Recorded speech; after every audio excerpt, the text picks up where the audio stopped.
전도서 8장 1절에서 8절. 권세자들은 하나님의 뜻 가운데서 세워진 것입니다. 누가 지혜자와 같으며 누가 사물의 이치를 아는 자이냐. 사람의 지혜는 그의 얼굴에 광채가 나게 하나니 그의 얼굴에 사나운 것이 변하느니라. 내가 권하노라. 왕의 명령을 지키라. 이미 하나님을 가리켜 맹세하였음이니라. 왕 앞에서 물러가기를 급하게 하지 말며 악한 것을 일삼지 말라. 왕은 자기가 하고자 하는 것을 다 행함이니라. 왕의 말은 권능이 있나니 누가 그에게 이르기를 왕께서 무엇을 하시나이까 할 수 있으랴. 명령을 지키는 자는 불행을 알지 못하리라. 지혜자의 마음은 때와 판단을 분별하나니 무슨 일에든지 때와 판단이 있으므로 사람에게 임하는 화가 심함이니라. 사람이 장래일을 알지 못하나니 장래일을 가르칠 자가 누구이랴.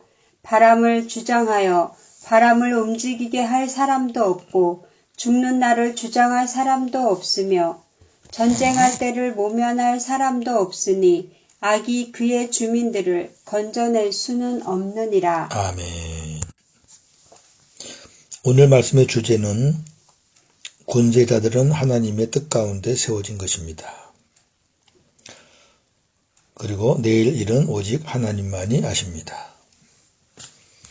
1절, 성도의 얼굴에서는 광채가 나야 합니다. 빛이 나야 합니다. 지혜자는 사물의 이치를 선악간에 영육간에 분별할 수 있어야 합니다. 그렇죠? 어떤 것이 선이고 악인지, 성경에서 선악은 하나님의 뜻인지 아닌지, 그 다음에 영육간에 어떤 것이 영적인 일인지 어떤 것이 육적인 일인지를 분별할 수 있어야 합니다. 지혜자는 얼굴이 평온하고 얼굴에서 광채가 납니다. 이는 인물이 잘남의 문제가 아닙니다.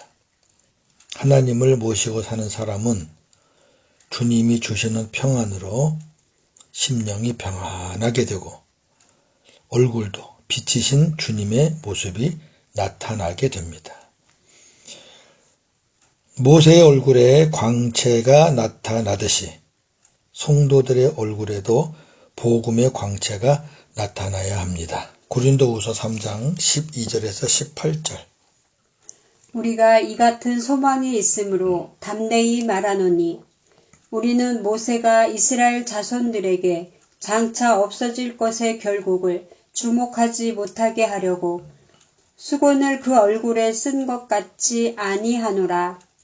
그러나 그들의 마음이 완고하여 오늘까지도 구약을 읽을 때에 그 수건이 벗겨지지 아니하고 있으니 그 수건은 그리스도 안에서 없어질 것이라. 오늘까지 모세의 글을 읽을 때에 수건이 그 마음을 덮었도다. 그러나 언제든지 주께로 돌아가면 그 수건이 벗겨지리라. 주는 영이시니 주의 영이 계신 곳에는 자유가 있느니라. 우리가 다 수건을 벗은 얼굴로 거울을 보는 것 같이 주의 영광을 보매 그와 같은 형상으로 변화하여 영광에서 영광에 이르니 곧 주의 영으로 말미암음이니라. 아멘. 설명이 좀 필요하겠죠. 모세가 40일 동안 금식하면서 시내의 산에 올라가서 하나님을 배웠습니다. 하나님을 뵙고 내려오는데 얼굴에 광채가 났습니다. 사람들이 볼 수가 없는 거예요.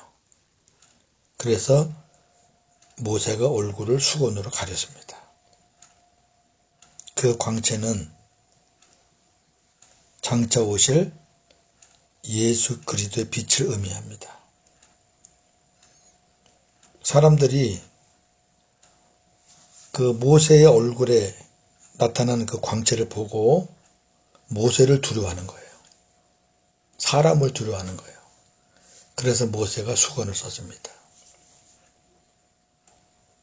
구약의 사람들은 아직 복음을 받지 못한 사람들이기 때문에 이 부분에서 이해가 안 되죠. 자, 그렇다면 우리는 그 복음의 광채를 비춰주실 주님이 우리 안에 계시잖아요. 지금 그 얘기입니다. 그 수건은 율법이고요. 그러니까 율법은 복음을 항상 가려요. 그러니까 모세가 수건을 벗으면 광채가 나고 수건을 덮으면 광채가 안 나잖아요. 복음은 율법이 덮어버리면 복음의 광채가 안 나요. 그러나 율법을 벗어버리면 복음의 광채가 나요. 우리들은 예수님으로 말미암아 율법을 다 해결받은 사람이에요. 우리가 해결받은 게 아니라 주님이 해결해 주신 거예요. 주님 안에 하나만 되면 율법에서 우리는 자유함을 얻은 거예요. 그리고 이제는 내 안에 계신 주님의 광채를 비출 수 있는 거죠. 당연히 우리들의 얼굴에서 복음의 광채가 나타나야 합니다. 2절에서 5절 상반절까지는 권세자들은 하나님의 뜻 가운데 세워진 것입니다. 이 말씀을 좀 잘 들으시면 좋겠습니다. 나라의 왕은 이 세상 나라의 통치자입니다. 하나님이 세우셨어요. 따라서 백성들은 왕 앞에서 주의해야 할 것이 있습니다. 첫째, 왕의 명령을 지켜야 합니다. 이 왕은 오늘날 임금, 대통령 다 이렇게 적용할 수 있겠죠. 두 번째, 급히 물러나지 않아야 합니다. 이 말은 경솔하게 행동하지 말라는 것입니다. 세 번째, 악을 행하지 말아야 합니다. 이게 질서입니다. 질서. 왕과 백성 간의 질서. 왜냐하면 왕은 자기가 하고자 하는 것을 다 행할 수 있는 권세자이기 때문입니다. 또 왕의 말에는 권세가 있기 때문입니다. 왕의 말에 누구든지 이의를 제기할 수 없습니다. 따라서 왕의 명령을 잘 지키면 화를 면할 수 있지만 지키지 않으면 화를 면할 수 없습니다. 당연한 거죠. 왜 그래 되느냐? 권세자들은 하나님의 뜻 가운데 세워진 것입니다. 자, 로마서 13장 1절에서 5절. 각 사람은 위에 있는 권세들에게 복종하라. 권세는 하나님으로부터 나지 않음이 없나니 모든 권세는 다 하나님께서 정하신 바라. 그러므로 권세를 거스르는 자는 하나님의 명을 거스름이니 거스르는 자들은 심판을 자취하리라.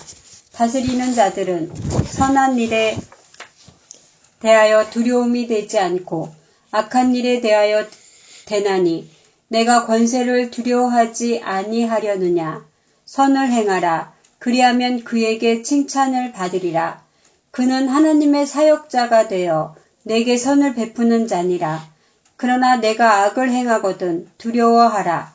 그가 공연히 칼을 가지지 아니하였으니 곧 하나님의 사역자가 되어 악을 행하는 자에게 진노하심을 따라 보응하는 자니라. 그러므로 복종하지 아니할 수 없으니 진노 때문에 할 것이 아니라 양심을 따라 할 것이라. 아멘. 자, 좀 정리해 보겠습니다. 권세는 하나님으로부터 나지 않음이 없다.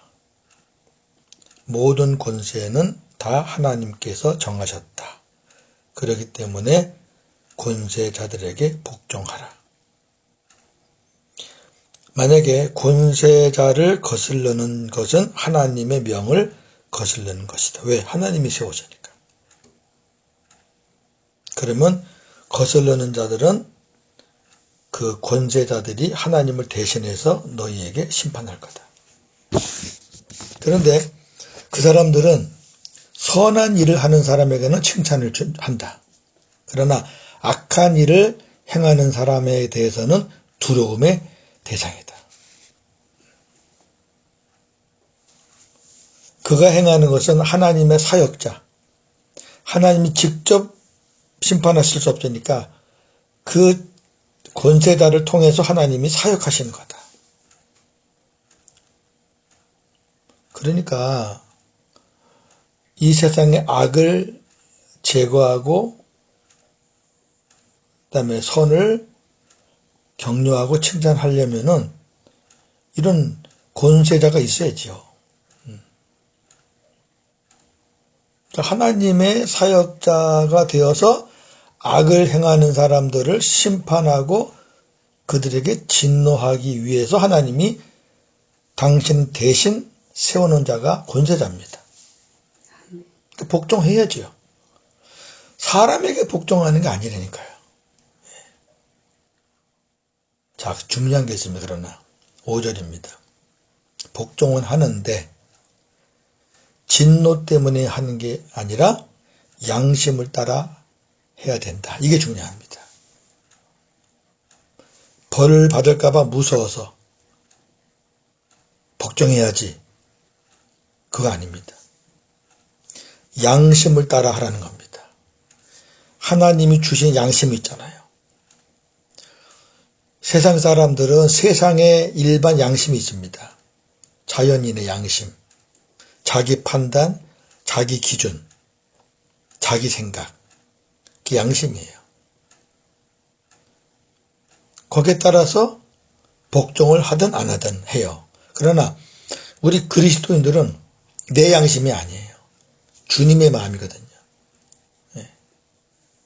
우리 양심도 다 죽었잖아요. 주님이 내 양심을 새롭게 했잖아요. 그 주님의 마음이 된 거죠. 주님의 마음으로 복종할 수 있으면 복종하고 복종할 수 없으면 복종 못하는 거예요. 이게 중요한 겁니다. 양심을 따라해라. 그러니까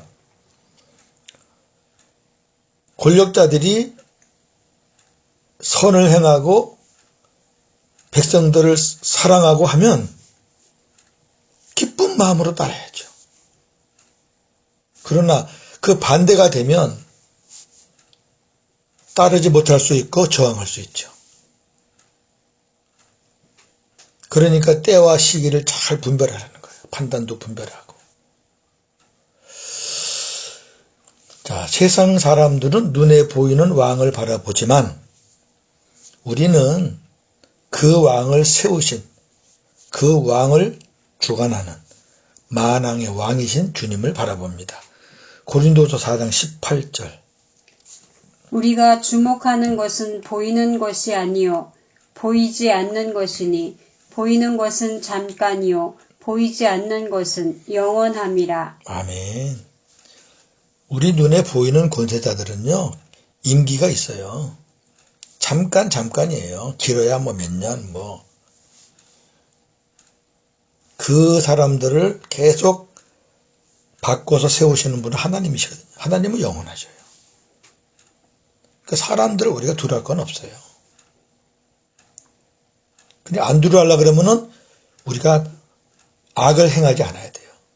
법도 잘 지키고, 잘 따르고, 우리의 의무도 다 하고 그래야 되죠.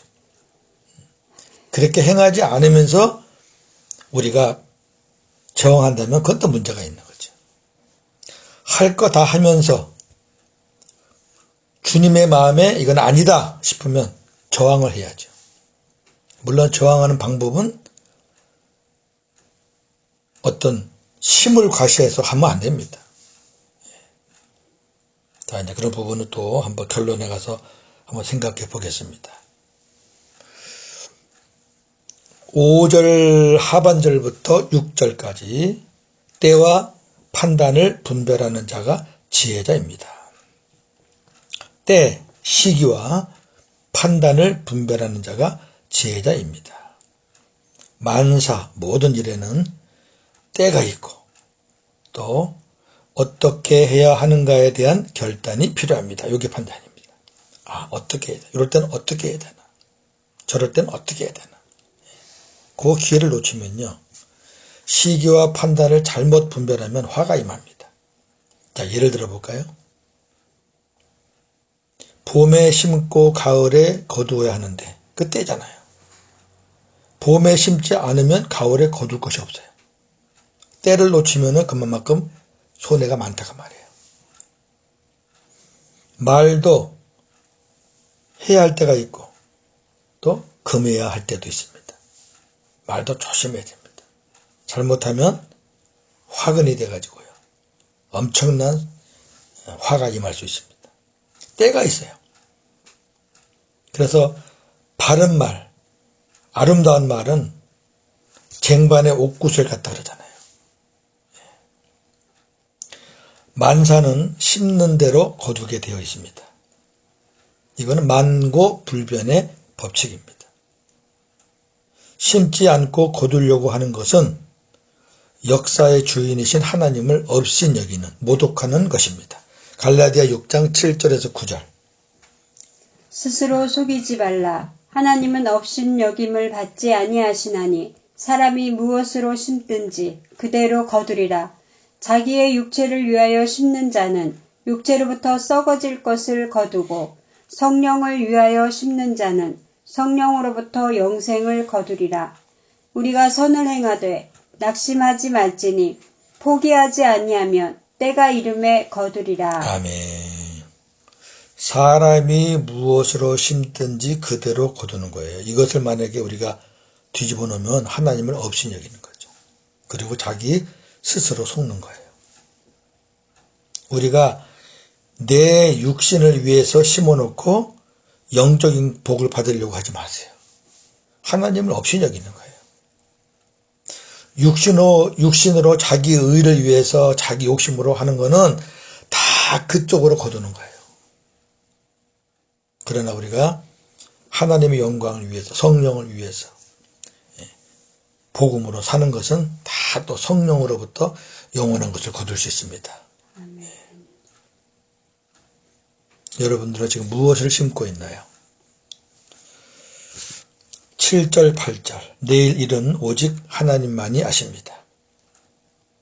사람은 내일 일을 알 수 없고 오직 하나님만이 아시고 말씀을 통해 우리에게 알려주십니다. 야고보 4장 13절에서 17절. 들으라. 너희 중에 말하기를 오늘이나 내일이나 우리가 어떤 도시에 가서 거기서 1년을 머물며 장사하여 이익을 보리라 하는 자들아. 내일 일을 너희가 알지 못하는도다. 너희 생명이 무엇이냐? 너희는 잠깐 보이다가 없어지는 안개니라. 너희가 도리어 말하기를 주의 뜻이면 우리가 살기도 하고 이것이나 저것을 하리라 할 것이거늘 이제도 너희가 허탄한 자랑을 하니 그 자랑은 다 악한 것이라. 그러므로 사람이 선을 행할 줄 알고도 행하지 아니하면 죄니라. 아멘. 자, 어떤 사람이 있어요. 그 사람이 이렇게 얘기하는 겁니다. 오늘이나 내일 우리가 어디 가서 한 1년 동안 장사해서 돈 좀 벌자. 그때 하나님이 뭐라 그래요? 내일 일을 너희가 알지 못한다. 너희 생명이 뭐냐? 잠깐 보이다가 없어지는 안개와 같다. 1년 동안? 너희가 1년 동안 살 수 있다는 보장이 있어? 이익을 보겠다는 그런 보장이 있어? 그 얘기예요. 너희는 이렇게 말해야 된다. 주의 뜻이면 우리가 살기도 하고 주의 뜻이면 이것이나 저것을 하리라. 이렇게 해야 되잖아. 그렇게 해야 되는 거다. 주의 뜻이면 니네 뜻이 아니고 니네 계획이 아니고 주님의 뜻에 따라 내가 살기도 하고 주님의 뜻에 따라 이것도 저것도 하겠다. 그렇게 해야 되는데 너희는 지금도 허탄한 자랑만 하니 응? 뭐 1년 동안 머물면서 돈 좀 벌자 뭐 그렇게 하니 그러한 자랑은 다 악한 것이다. 그러면서 하시는 말씀이 17절 이겁니다. 사람이 선을 행할 줄 알고도 행하지 아니하면 죄니라. 아멘. 선이 뭐라 그랬죠? 하나님의 뜻. 하나님의 마음, 하나님이 어떠한 것을 원하시는지 그걸 알면서도 자기 욕심대로 가는 거는 그게 죄다. 그러니까 죄가 다른 게 아닙니다. 자기 스스로 사는 게 죄입니다. 아멘. 이제 우리는 우리 스스로 살면 안 되는 사람들이 됐어요. 그러니까 주님의 마음으로 살면 선을 행하게 돼 있어요. 우리가 악을 행하면은요, 우리 마음이 불편해져요. 성령께서 탄식을 하니까.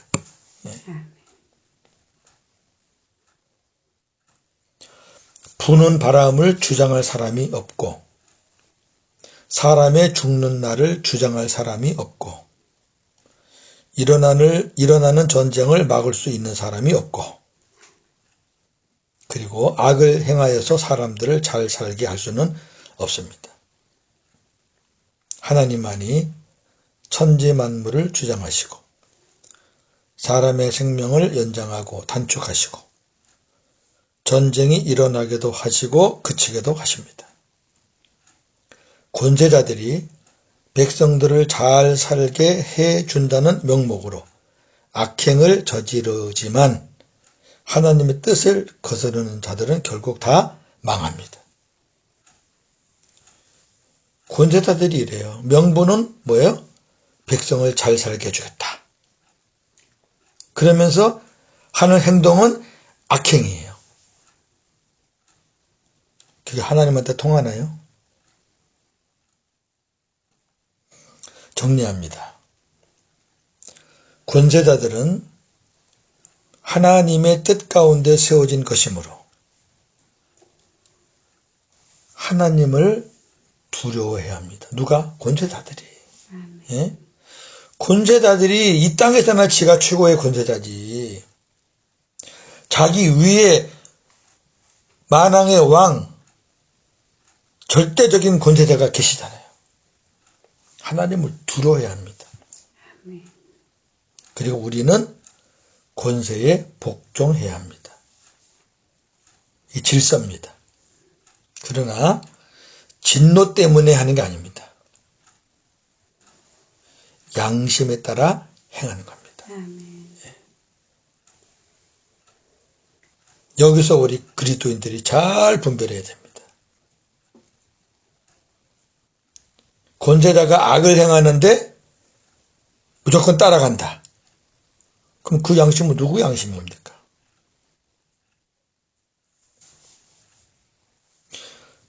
그렇기 때문에 권세자들이 권세를 유지하려고 아까 말했잖아요.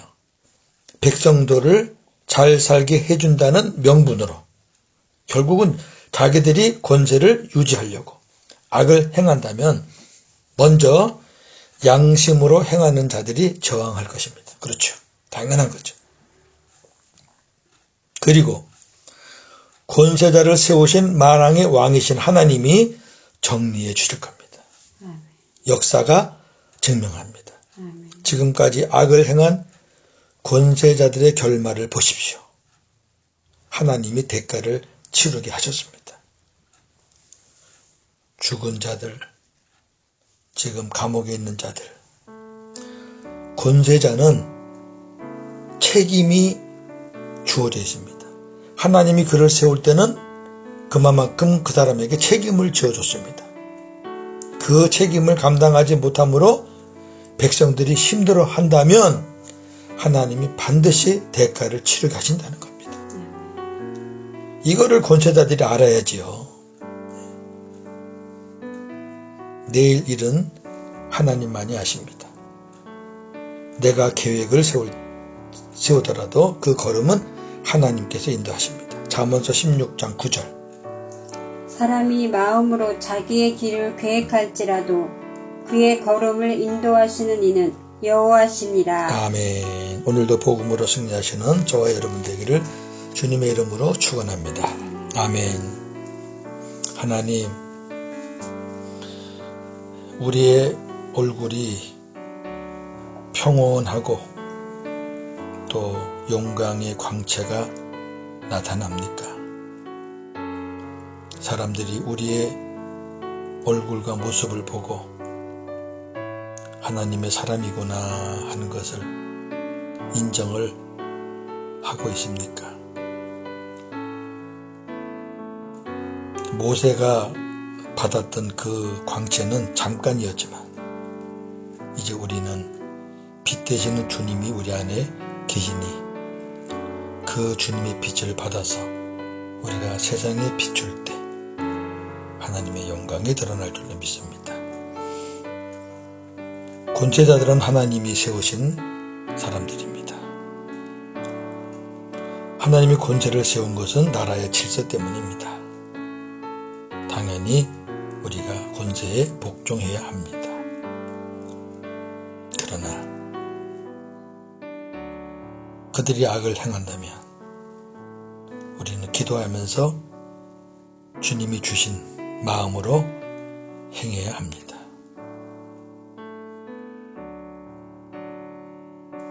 권세자들이 계속 악을 행한다면 그 권세자를 세우신 하나님이 정리해 주실 것입니다.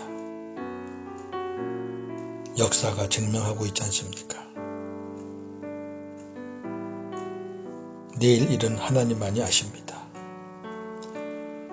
답답하지만 하나님께 맡기고 오늘 하루하루 주님의 인도함을 받는 저희들 되기를 소망합니다.